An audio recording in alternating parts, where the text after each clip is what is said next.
제가 이 영상을 만들게 된 이유 중 하나는 부족한 정보로 사진학과 입시를 준비하는 학생들이 많고 몇 년 전부터 답변한 사진학과 입시에 관련된 지식인의 질문이 반복되어서 영상으로 시작하는 게 바람직하다는 생각이 들었습니다. 짧은 영상으로 모든 궁금증이 해결될 수는 없으나 그동안 답변해온 질문들을 보면서 가장 많이 거론된 10가지를 이야기해보고자 합니다. 사진학과는 크게 예술대학교와 4년제 대학교 계열로 나뉘고 학교마다 성격이 조금씩 다르고 입시 전형에는 차이가 있지만 성적보다는 실기가 중점이 되는 서울예술대학교와 개원예술대학교, 적당한 실기와 수능 점수가 필요한 중앙대학교, 상명대학교, 경일대학교가 있다고 생각하면 쉽습니다. 서울예술대학교는 안산, 중앙대학교는 안성 캠퍼스, 개원예술대학교는 인덕원, 경일대학교는 대구, 상명대학교는 천안 캠퍼스에 위치해 있으며 많은 학생이 선망하고 지원하는 학교입니다. 학교에 관련된 더 자세한 내용은 각 대학교 사진학과 입시 전형을 설명하는 영상을 추후에 제작할 계획이고 그때 세밀하게 실기 방법과 준비 과정에 대해서 설명하겠습니다. 입시를 준비하는 시기는 모두 다릅니다. 고등학교 2학년 때부터 시작하는 학생은 아주 빠른 편이고 대부분 고등학교 3학년이 되어서 준비하는 학생들이 많습니다.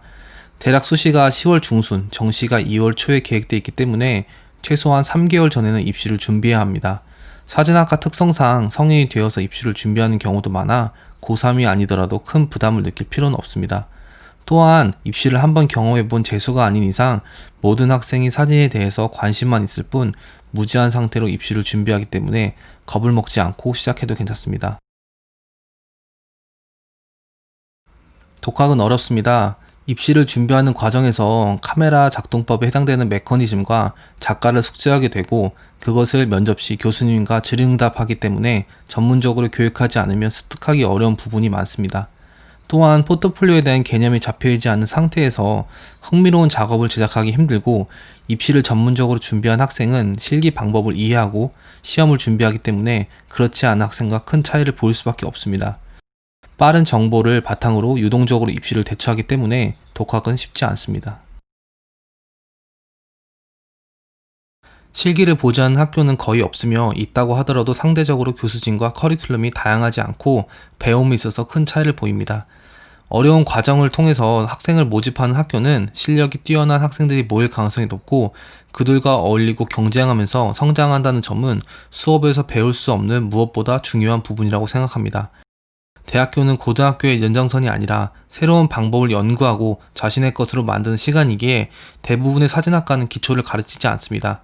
일부 4년제 사진학과는 정시에 수능 100%로 학생을 모집하는 전형이 존재하고 농어촌, 기회균등과 같은 특별 전형에서 실기를 보지 않고 학생을 모집하는 전형도 있습니다.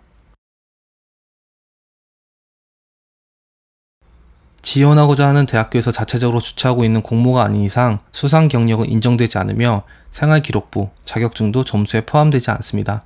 출석은 학교마다 상이하나 서울예술대학교, 개원예술대학교는 출석이 점수에 포함되지 않고 4년제 대학교는 5% 미만으로 책정되어 있어서 큰 비중을 차지하지 않습니다. 입시학원은 한 달에 50만원에서 70만원 정도로 다양하고 시험을 보기 두세 달 전에 특강 수업을 개설해 2배 정도 오르기도 합니다. 과외는 선생님마다 수업비가 상이하기 때문에 개인적으로 문의해 보아야 하고 학원보다는 시간에 비해 수업료는 비쌀 수 있으나 시험 막바지에 가격이 오르는 경우는 극히 드뭅니다. 그 다음으로 디지털 카메라를 구매할 비용과 포토샵 작업을 위한 컴퓨터가 필요합니다. 대부분 DSLR, 디지털 카메라를 구매하지만 가격에 맞는 카메라를 구입하는 게 가장 좋습니다. 비싼 카메라의 장점은 많으나 대학교에 제출하는 포트폴리오는 A4 사이즈 이상의 큰 사진을 요구하고 있지 않기 때문에 굳이 고가의 카메라가 필요한 것만은 아닙니다.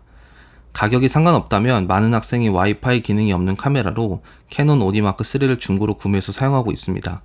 최근 2021년 입시부터는 와이파이 기능이 있는 카메라도 사진을 찍는 시험을 가능하게 하겠다는 이야기가 나오고 있지만 입시 요강이 발표되기 전까지는 확답할 수 없습니다. 이미 소니 미러리스와 같은 와이파이 기능은 있지만 고화질의 최신 카메라를 가지고 있다면 촬영 실기를 위한 저가의 서브 카메라를 중고로 구매하고 포트폴리오는 메인 카메라로 작업하는 경우도 있습니다. 학원과 과외는 학생 본인이 상담을 통해서 고민하고 결정해야 합니다. 사진학과 입시를 경험하고 오랫동안 지도하면서 가장 아쉬운 부분은 입시 선생님을 신중하지 않게 고른다는 점입니다. 어떠한 선생님에게 지도받는지에 따라 포트폴리오를 준비하는 과정과 더불어 시각에 큰 영향을 미치는데, 선생님의 작업물 혹은 지도에서 합격한 학생의 포트폴리오의 성향을 보지 않는 상태에서 배움을 시작하는 것은 매우 바람직하지 않습니다. 또한 포트폴리오를 제작하다 보면 학생이 본인 작업이 흥미로운지 아닌지 판단하기 어렵기 때문에 전적으로 지도 선생님의 비중이 커지는데, 그 선생님이 흥미로운 작업을 이끌어낼 수 있는 능력이 부족하다면 입시가 어려워지는 경우를 종종 보았습니다. 여기서 짧게 학원과 과외로 입시를 준비하는 장단점을 이야기해보자면, 학원은 주변에 학생들이 많기 때문에 자극을 받고 즐거운 추억이 쌓이기도 하지만 반대로 친구들과 어울리는 것에 많은 시간을 허비하기도 합니다. 학생의 수가 많아 한 학생에게 사용할 수 있는 시간이 한정적이고 대부분 원장 선생님과 상담을 거치기 때문에 지도 선생님을 미리 확인할 수 없다는 점, 구술 면접과 촬영 실기를 준비할 시 학생의 답변과 화면 구성이 획일화될 가능성이 크다는 단점을 갖고 있습니다. 과외는 한 학생에게 집중하고 다양한 이야기를 통해 섬세한 부분까지 교정할 수 있지만 선생님을 공개적으로 찾기 힘들다는 점과 학생끼리 교류가 부족할 수 있다는 부분이 단점입니다. 가장 안타까운 부분이지만 지방에는 입시를 준비하는 교육기관이 부족하고 지역에 따라 없는 경우도 있습니다. 서울로 통학, 자취를 하며 수업을 진행하는 학생도 있고 온라인 수업을 진행하는 선생님을 찾기도 합니다. 며칠에 나눠서 할 수업을 하루에 몰아서 하거나 온라인 수업과 대면 수업을 교차로 병행하기도 합니다. 사진학과 학생들이 돈이 많다는 이미지는 카메라와 맥북 프로처럼 고가의 장비를 사용하고 있기 때문이라고 생각합니다. 하지만 기본적인 장비와 과제를 제출하기 위해 사진을 출력하는 비용을 제외한다면 생각보다 대학 생활에서 큰 지출은 생기지 않습니다. 지금까지 가장 많이 거론된 사진학과 입시에 관한 10가지의 궁금증을 이야기해 보았습니다. 사진은 빠르게 지나가는 세상을 한 장면으로 고정해 오랫동안 바라보며 삶의 방향을 고민하기 좋은 매체입니다.